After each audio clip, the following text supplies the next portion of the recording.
Cultivateur, le podcast en Pays de la Loire qui donne la parole à des jeunes installés en agriculture pour qu'ils racontent leur parcours. Clément, entre apprentissage, émotion et découverte, avance, un pas après l'autre, avec passion et confiance. Son message ? Ne jamais baisser les bras, rester humble et surtout garder la motivation intacte. Une histoire qui résonne pour tous ceux qui rêvent de reprendre une exploitation ou de se lancer et que l'administratif pourrait décourager. Bienvenue dans Cultivateur.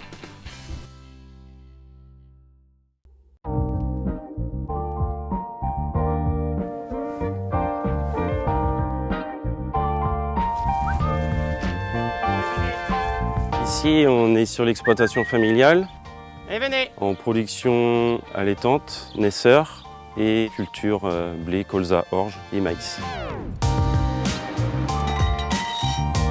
On est situé sur la commune de Moisdon-la-Rivière, qui est à 15 km de Châteaubriand.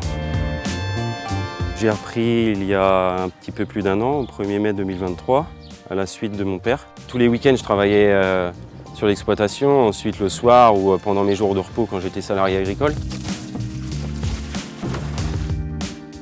Niveau administratif, c'est vrai que c'est quand même assez complexe. Il faut au moins une année, ouais. Déjà, beaucoup d'échanges avec mon père depuis 2-3 ans. Ensuite, il y a eu le passage à la chambre d'agriculture, savoir quelle démarche administrative il fallait faire.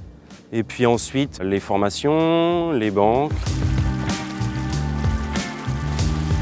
C'est quand même pour ma carrière. Alors il y a des doutes, il y a du stress, c'est quand même beaucoup d'émotions, on va dire, c'est très émotionnel.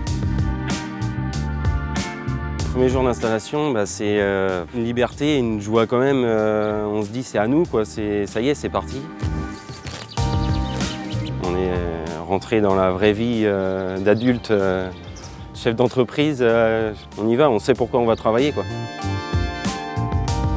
Après un peu plus d'un an à la tête de l'exploitation, le ressenti c'est que il y a eu pas mal d'émotions, on va dire, de joie, de déception et beaucoup de travail.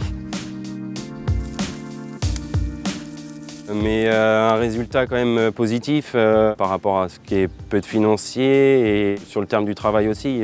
Content de moi après avoir eu des peurs quand même, mais content.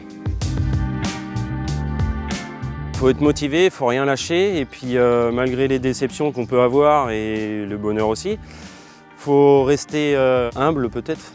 Il ne faut pas baisser les bras dès la première défaite. Il y a plein de petites choses qui font que des fois on ne se rend pas compte, mais on a évolué beaucoup en un an par exemple.